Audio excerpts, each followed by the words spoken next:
Welcome to Negotiation with Alice, your negotiation podcast. Everything that you do where you need to get on the same page with someone else is a negotiation.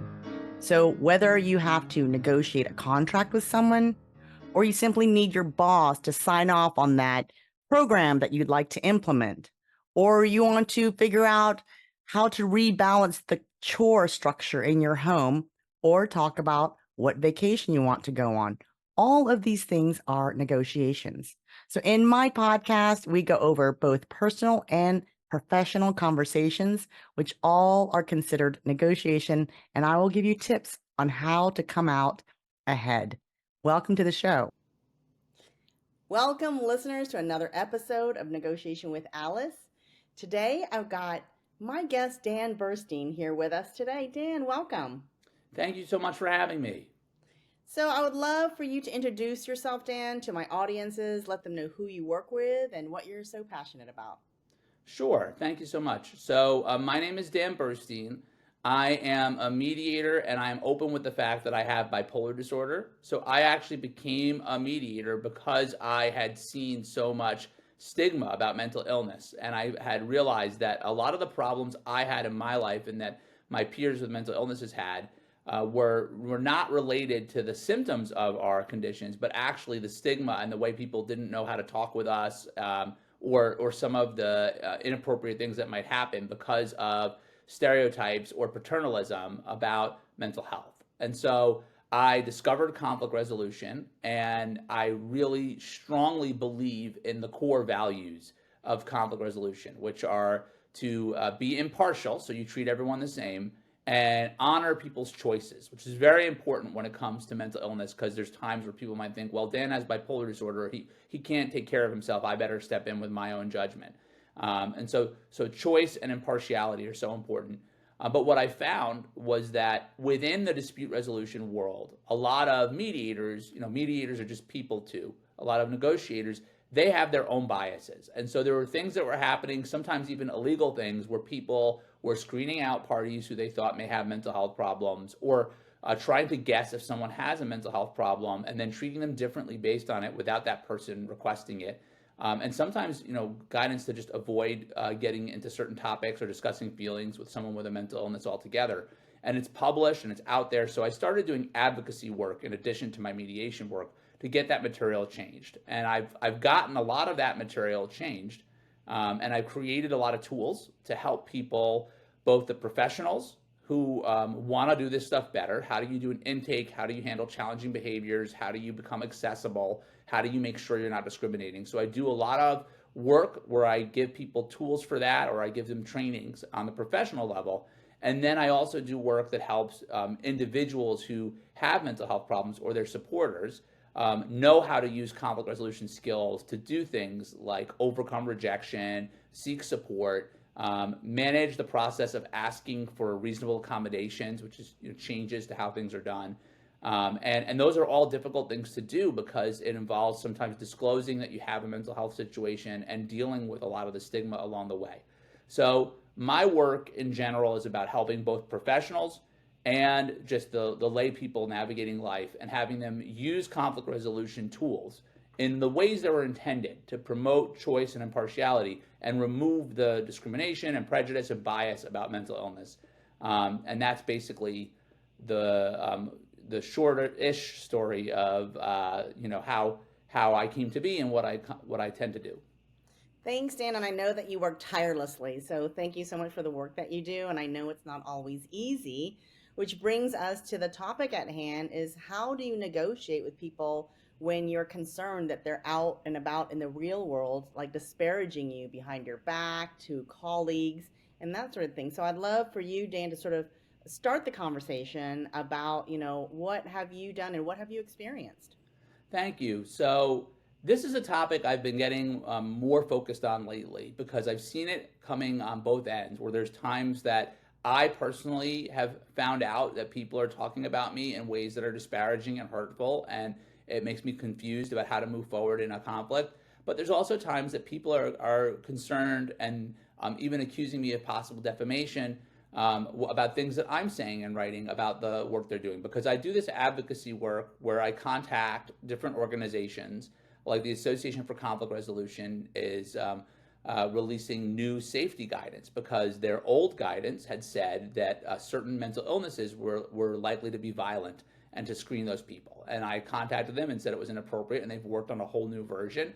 They made changes, and I've got a lot of success stories like that. The MASIC-S, which is a domestic violence screener, removed a question about mental health earlier this year. So lots of things are happening all the time that are positive, but along that path, there's some people who don't react like it's a positive. And, in a conflict, each person has their own story that they're telling when they go into negotiation. And, we live in a world where, you want to be very careful about what the facts are and what you can prove and what you can't prove. So, for me, with my advocacy work, I'm usually quoting exact things that were published. It's hard for someone to wriggle out of, what was said there because it's published and promulgated guidance. So if, the ACR example, this was a published document that said it right in the document. And that's usually what I end up bringing up because I'm very careful. I don't like to put words in people's mouths. But I'm a more precise person than the average person. And so other people are just used to, I think, telling their story and maybe not checking all the details. And, it gets to be who said what kind of thing where each person has a different version of events. And they walk out of that negotiation or discussion with very different stories. So I'll walk out with a story that says, I tried to bring up this quote, and that person wouldn't talk to me, didn't want to change it, for whatever reason, and there's a lot of reasons they might choose not to do it. And they'll walk out with a story, some of them, saying, Dan is a bully. Dan is persistent. Dan, created a problem here, and there's something bad about Dan's behavior.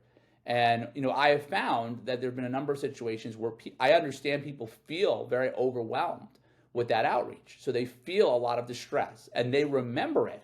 Like, Dan wouldn't let this go. But then if you actually pull up the email history, there's not that many messages. There's usually I have one initial message that's pretty long but explains everything. And then I have a certain amount of follow-up, and then I go and talk to somebody else about it if I don't hear from them. But I understand that they might remember it differently. It felt so intense, perhaps.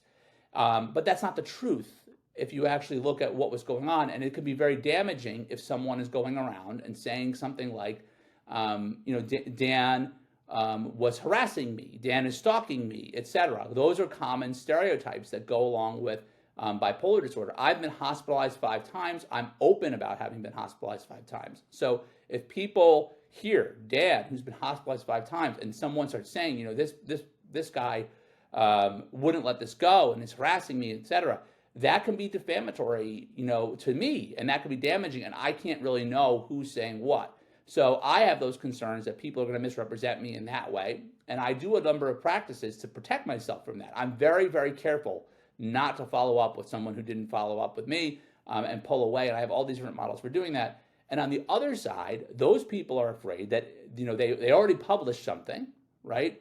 They published something and they didn't realize that it was going to be harmful in some way. I have pointed it out to them. So it's understandable that they might be afraid of, well, what if I say something else wrong to Dan? The published thing was edited and reviewed. Now I'm having a conversation. All I know about this person when they're thinking about me, all I know about this guy, Dan, is that he criticizes what we say.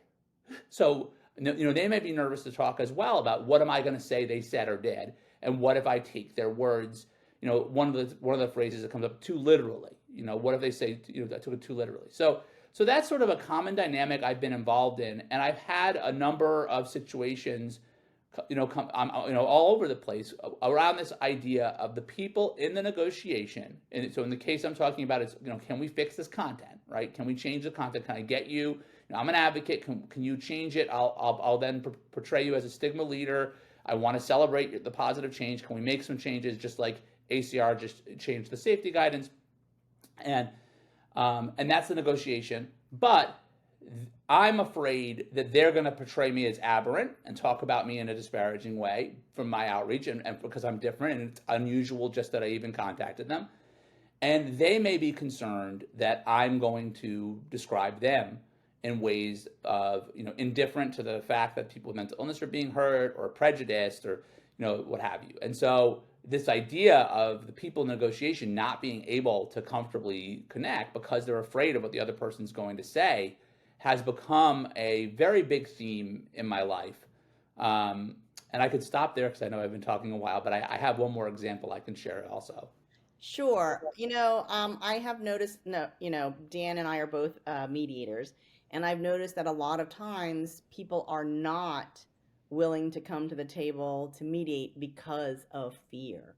Fear that, like you said, words might get twisted around, fear that what is said in confidence will not remain confidential, fear that someone is going to take what you said in the mediation and portray it poorly outside of the mediation. So there's a lot of that, which basically continues the conflict, right, Dan? I mean, I'm presuming that when you don't actually sit down to get a deeper understanding, whether or not you agree or not, just to get a deeper understanding of where the other side is coming from, that conflict is not going to resolve. It will either be chronic or escalate.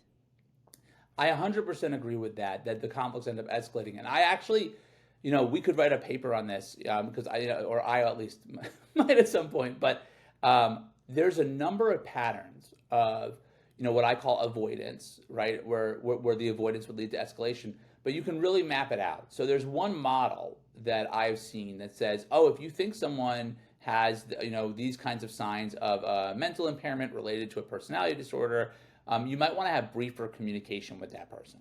And that would mean trying to be, keep it very short and be friendly and end the conversation. And I see a lot of people doing this. Now, what happens if I'm used to people doing this to me because they think that I am this crazy person who needs to get the briefer communication and basically get blown off with a brief message? Well, what do I learn to do?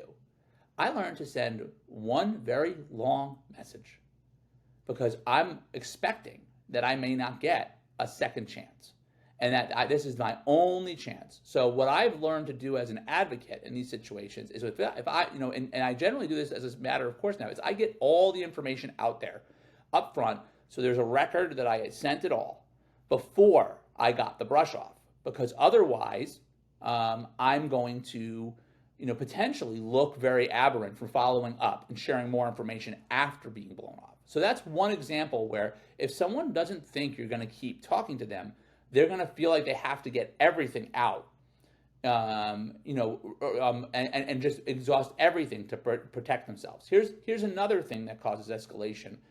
So I mentioned that people sometimes have treated me like I'm a stalker. So I have this rule where if someone doesn't follow up with me, or if they tell me they don't want to talk, I let them know I'm here if you want to come back and talk to me. But otherwise, I'm going to move on and talk to other people instead, because I do not want to violate your boundaries.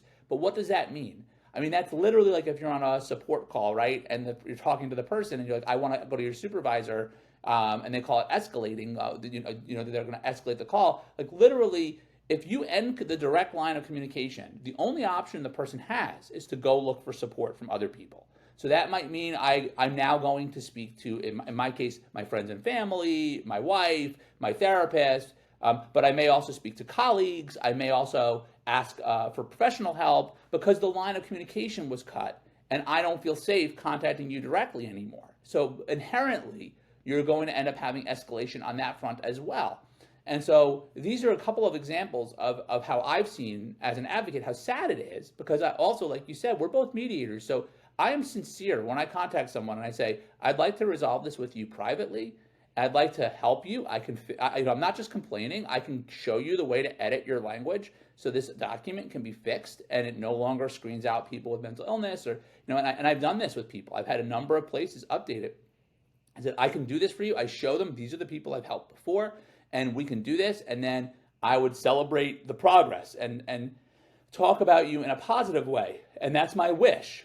And they don't trust me, because, which makes sense. They were just going about their life. They had no idea there was a problem, and they associate me as having created the problem instead of the fact, that I'm trying to help them resolve it in a positive way. And they miss those opportunities, because if they had the conversation, they would see, you know what?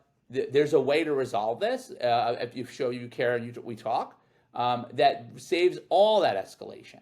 And I have this universe I live in where there's a lot of our colleagues in the dispute resolution field who think of me as a great resource because they've seen how much I'm willing to give and willing to do and be deferential. And then there's all these people who have shut the door on me, and they see a very different vision of who I am because all they see is the advocacy work that I didn't want to do, but I had to do because they weren't amenable to a conversation.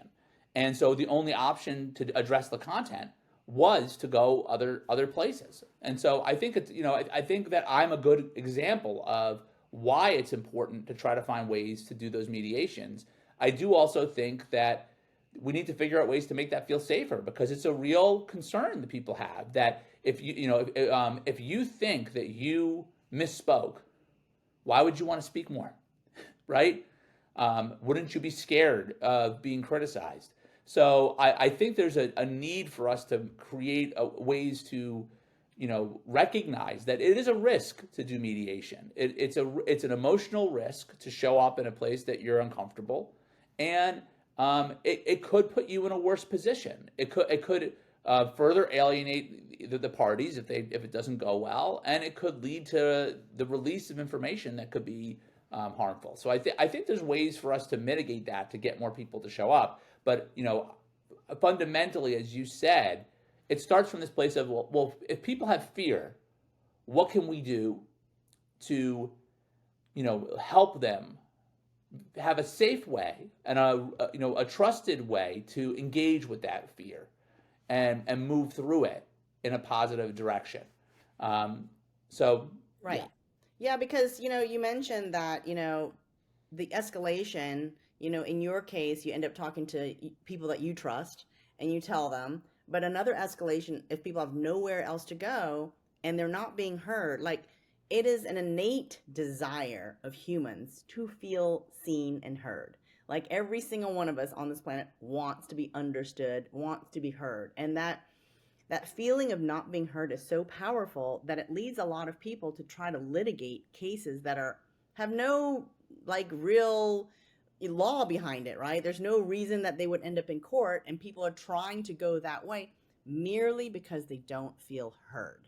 They feel like someone is blocking them. They have some strong emotion that they would like to express, that they feel they were wronged, they were hurt, or they weren't understood. Maybe like you said, like something that was misunderstood, and I just want to explain my side. And if someone's blocking it because of fear, I'm never going to feel complete until I can express the fact that, hey, I didn't mean, or you misunderstood what my intention was, right? And if they just block that communication, that desire does not go away just because you, the other side, blocked communication. And it does not necessarily keep you safe, because now I'm going to go tell my friends and family because I'm really upset. And then maybe I'm going to go talk to a lawyer because I'm really upset. And really, it's just about wanting to be understood. It is a human thing. And yes, it can be scary. Mediation generally is confidential, but it can be scary to sit down and say, okay, this person, I'm very afraid of this person. I don't trust this person. I feel like they have, bad intentions to harm me, but to actually be okay and open to listening to what they have to say, even if you feel like, oh, they're just going to use this opportunity to badmouth me to my face. Right? Yeah, well, I mean, I agree with what you're saying. I would also add that I don't think it's just about your personal narrative of what you need to feel heard. But I think sometimes, the way I see it is there's power dynamics. And so there's times where it feels like, I'm feeling helpless and disempowered, and the other person has a lot of power. And so I'm trying to figure out what to do in that world. So it's, and then the third thing I think is there's systemic issues, and I know that is a taboo term to talk about sometimes a little bit nowadays. But what I mean by that is, when I'm contacting someone, people are often like, I don't understand why Dan cares about this. What's going on? And what they don't realize is, or they might not know is, I was hospitalized 5 times. I've been in the psych ward with tons of people who have mental illnesses. And I've seen the difficulties that they have, where they go, through different situations. So if there's, for instance, mediation guidance that says, watch out for parents with personality disorders. And if you're a parenting coordinator in a family mediation situation, maybe do parallel parenting with people with personality disorders. Well, if you're a parent and you now have a personality disorder, you may lose custody of your kids if your mediator has read this and internalized this. Your mediator may now be steering the whole mediation a little bit towards this presumption that you're not going to have as much contact with the other parent or with the child because your disorder is so disfavored. Of course, if there's a real behavior-based issue, that should affect custody. But I actually just released an article with Don Sapoznik of Family Court Review where we talk about how there's biases of being associated with these labels. It affects your entire, can you imagine if you're someone who, because you're a mediator, read some guidance or did some screening instrument and it wasn't fixed, you have now lost some access to your kid for the rest of your life.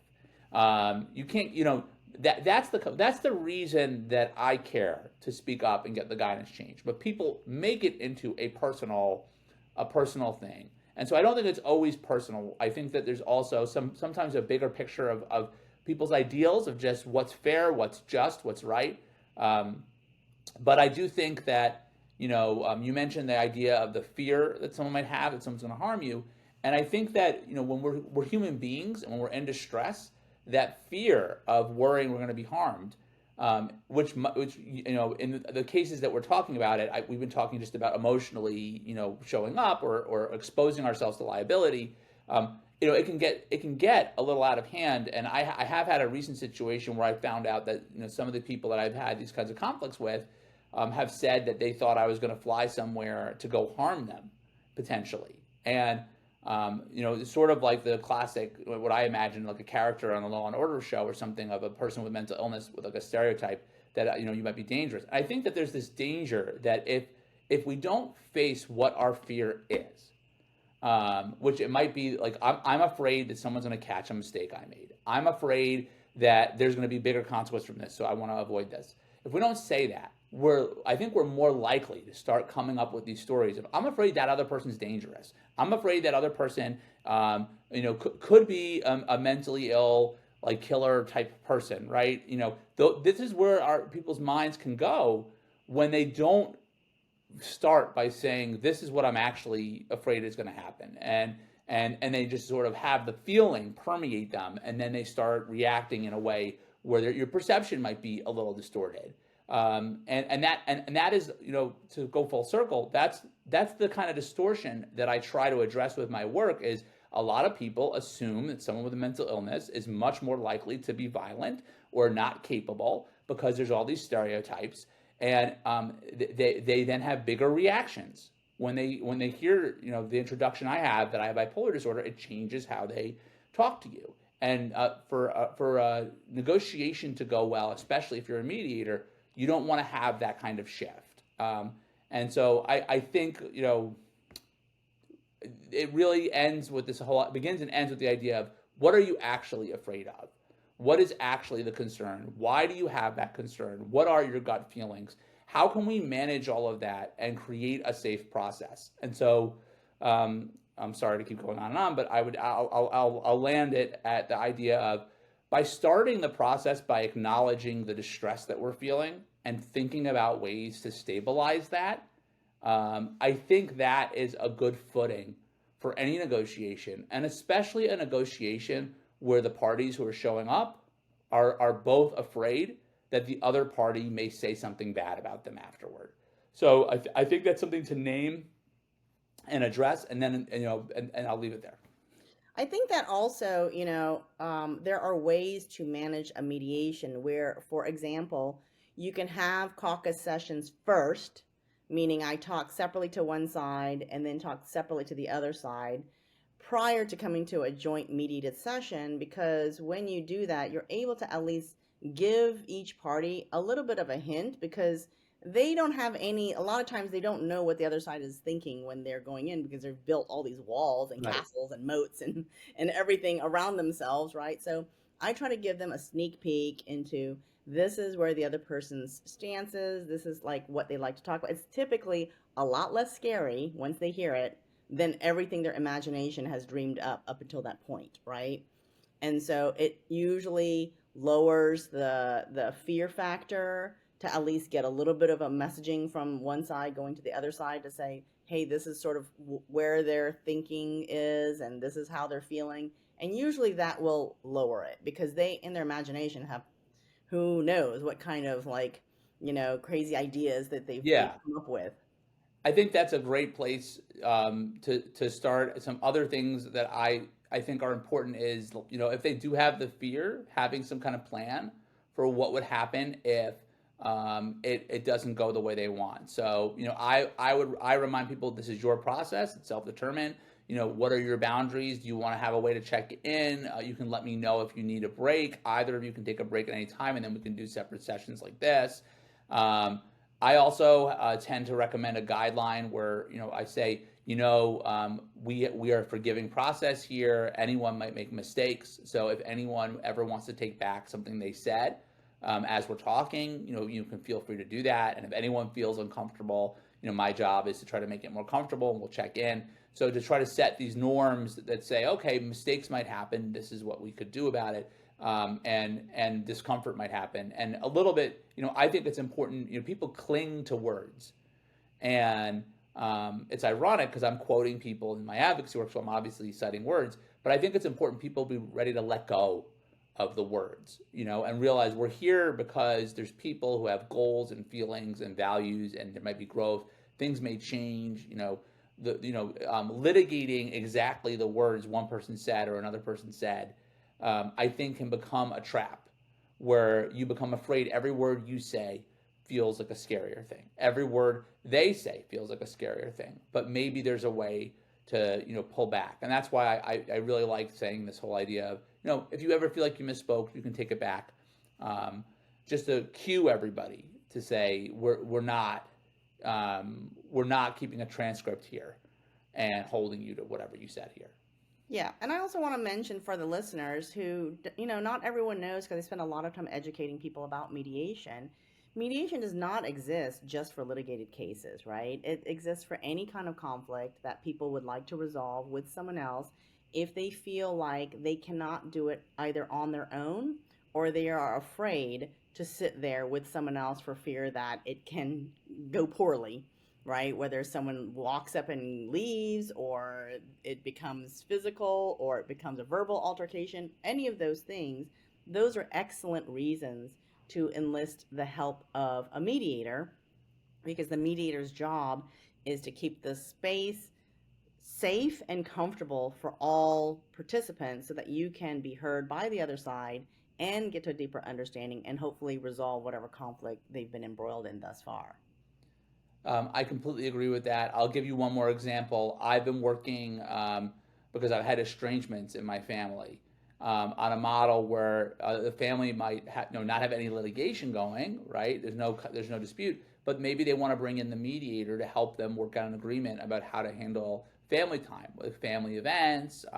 How they're all talking about the estrangement. Maybe they want to pursue a reconciliation. So you could imagine that in that universe, there's no legal dispute happening, but there are very valuable reasons why you might pursue a mediator to help work out that kind of agreement. And that might be different than if you were to try to suggest a family therapist, which would be more of a treatment model and a clinical model, and they could do something similar, but it might be seen as more stigmatizing in some ways, or more demeaning in the sense of like, oh, we need therapy. Like, it's no, I don't need therapy. We just want to talk out and have that middle person. So I think anytime you think, I wish there was someone else who could be a bridge to help in connecting with the other person and resolving the conflict, that may be a time where a mediator could be useful. But I think people should also remember only if the other party agrees. Right. You can't have the mediator, solve a miracle and make that other person show up. And we actually did recently a pilot of this estrangement mediation, and one of the parties wouldn't agree, and that was it. Then and that's part of it. That's part of what the mediator offers. Yeah, another example of a really good place to use mediation is when, people of our generation, they're trying to take care of their aging parents, and maybe there are multiple siblings and everyone has a different idea about how they're going to do it, where they're going to do it, how much money each person is going to put into it. So this is something that I'm seeing more and more, especially because this is my generation dealing with this. I'm Gen X. And so yeah, so that's also something that people can enlist the help of a mediator. A mediator doesn't just mediate, but also make sure that they can facilitate a conversation when there's multiple people involved, so that everyone has equitable time to speak, and people are not interrupting one another, and people aren't spending a lot of time not listening to one another, but they're actually hearing one another. So when people have those kind of family conflicts, mediation and conflict resolution is a perfect place to bring those issues, right? Before we close, though, I do want to bring up one more topic, Dan, is that I'd love to share or hear your ideas on why sometimes lawyers would tell clients, like, don't mediate. Like, what are your thoughts about why they may not be the biggest advocates for mediation? Well, from what I've seen in my personal experience, and this is anecdotal, a lot of people, like a lot, like lawyers will often take a position of be very careful what you say, be very careful what you do, run it by me. There's a concern that communication is a liability. That less is more, and so mediation is a very unrestrained environment where you may be triggered by the other party and you may end up communicating more. And I think in my view, that norm amongst lawyers, but not just amongst lawyers, it's in our society as well, of be careful what you say. It could be used against you. I think that's a big bias that makes people concerned that, why open up that extra communication channel?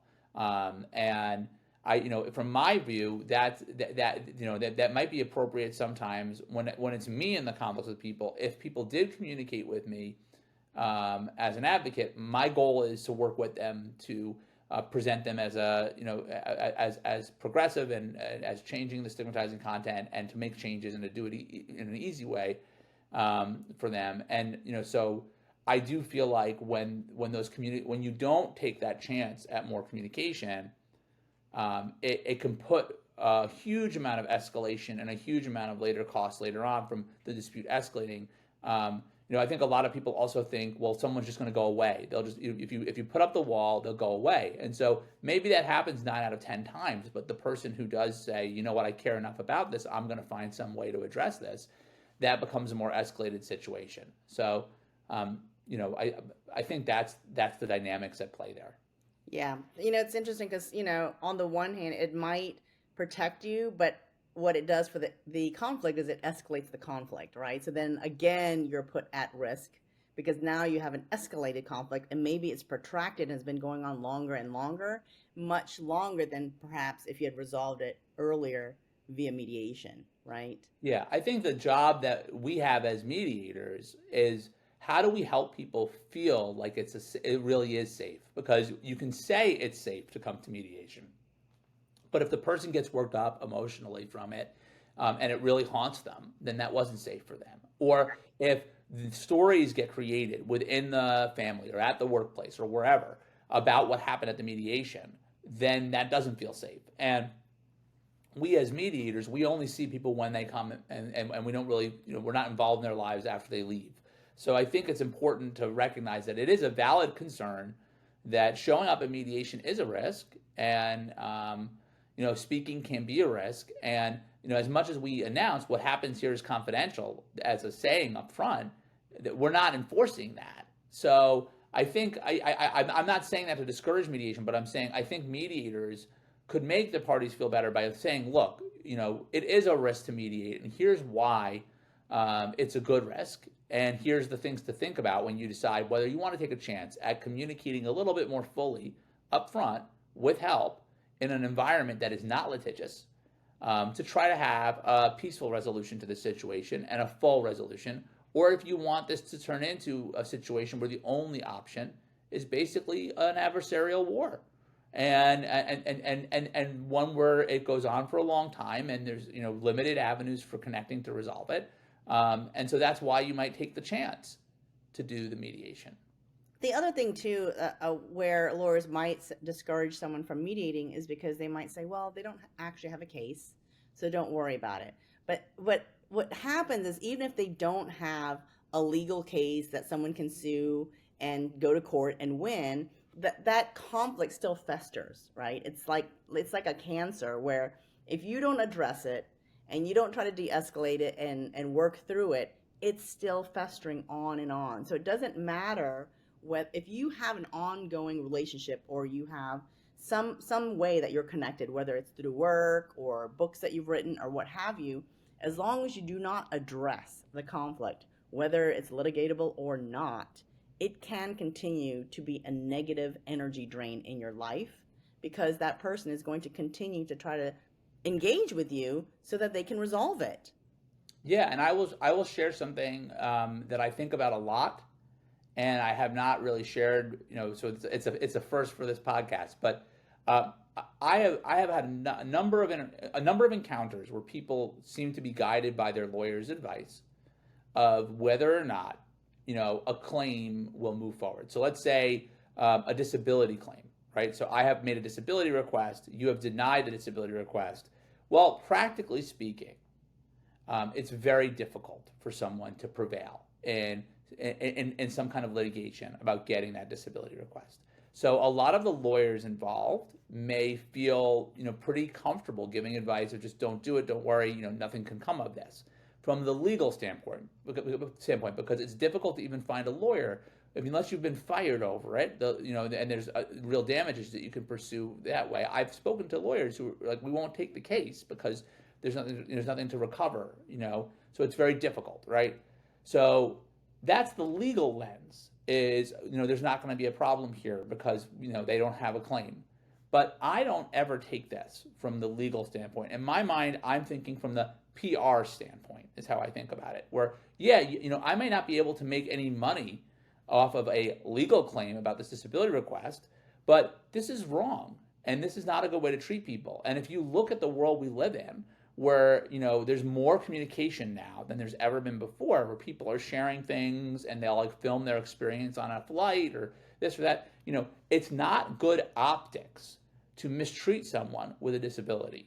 Now, I haven't figured out the best way to have the best PR situation, but I'm always thinking in all these situations, this person thinks that they are fine because their lawyer said there's no way to recover in court, and they're not paying attention to the other issues here of how this is a really bad situation to have percolating, and that's going to probably create a lot of stress. And in my work, it does, because I end up doing things with my advocacy project, the Mental Health Safe Project, where we do a survey of the community. How many people have been affected like this? How many people have experienced things like this? So suddenly, the fact that this became noticed gets expanded because now there's a survey. Now there's articles, coming out about it, and also advocacy to teach people how to make reports, how to file claims, how to do comparisons. And so all of a sudden it can become a much bigger situation where it's not I'm suing you for my reasonable accommodation, but it is these other things that are happening because there wasn't a good resolution here. And so I think that is speaking to the point you just made of, you might want to try mediation and communication, even if you don't think the other side has the greatest legal claim, just because the tension of the situation is something you might not want to keep carrying forward. When there's a chance that there's a way to connect and help the people feel heard and prioritized and walk away with a agreeable resolution. Absolutely. 100% to that, Dan. I totally agree. Well, I have completely enjoyed our conversation today. It's been really filled with a lot of richness and a lot of information. Dan, if someone wants to get in touch with you, to work with you, how can they reach you? So I'll give you some information for the show notes, but my email is dan@mhmediate.com. So M as in mental, H as in health, and mediate as in mediate a conflict. Awesome. So listeners, if you want to get in touch with Dan, you know where to find him. Thank you again for tuning in to another episode of Negotiation with Alice. Until next time.